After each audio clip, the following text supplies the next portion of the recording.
Hello.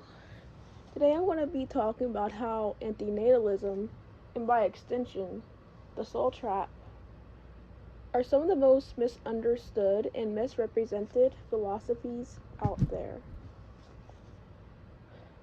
Now, the main reason why this is, as it seems to me, is because we have seen some, let's just say, not so great characters hold similar enough ideologies.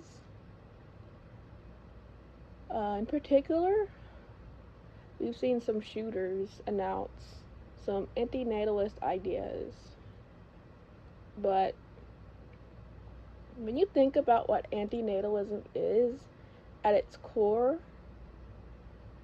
what they do when they commit these crimes against others is very antithetical to anti-natalism, or at least my interpretation of it. You can tell me if I'm wrong, but my interpretation of anti-natalism is that it's an ideology that strives to reduce human suffering at its source. Because when you do not impose life upon another, you prevent them from ever even having to worry about suffering in the first place. And when you combine that with the soul trap theory, of course, then things get even more complicated. But that's the basics as far as I understand it, and it's my interpretation, and that's why, I'm anti-natalist. That's my principles. But lately I've seen more and more people characterize it as this fascistic evil thing rooted in eugenics. That's just not true. Okay, first of all, eugenics is all about forcing people to not have kids. Antinatalism is telling people you should choose not to have kids. So, eugenics is all about taking away choice. Antinatalism is about making a choice. And it's also about giving souls a choice to not exist, if that makes sense. It's like, oh, never mind. But at its core, antinatalism, well, being about choice, is also it's fundamentally anti-fascistic. Because think about what fascists want to do in terms of how they view women and how they want to treat women. They want control over women's bodies. They want to basically turn women into incubators. Particularly for white supremacist goals, although fascism can also exist among other races and other, supremacist ideologies. What we see in America right now is fascism, under white nationalism and white supremacy. And turning women into incubators is what they want.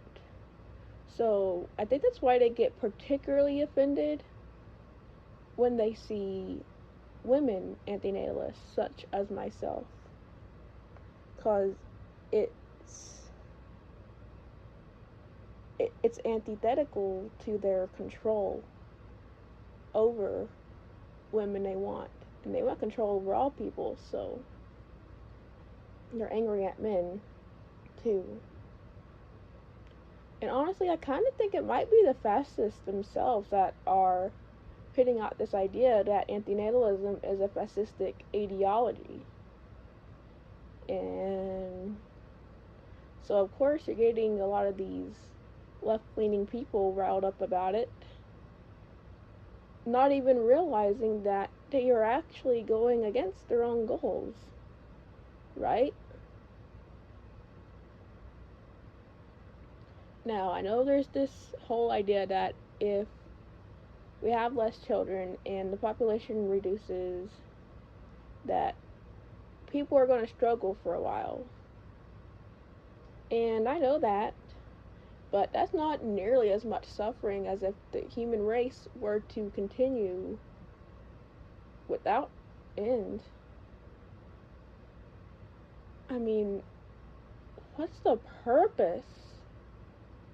I saw somebody yesterday, and I don't remember who it was, but they said that life is basically a big Ponzi scheme.